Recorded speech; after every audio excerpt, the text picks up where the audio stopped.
kana ruri rwendo rwuno iyi inonzi keshi iyi yakashanda, keshi yakashanda.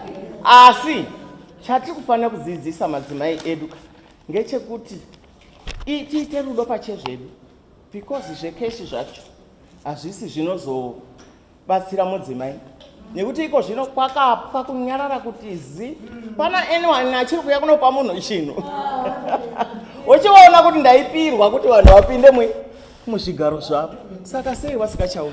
So this is our time now yekustrike, yekutaura nemadzimai kuti kwa vanhu waimboya nemari vari kupi kwasikana kwezvokusisina. Muri kuzviona?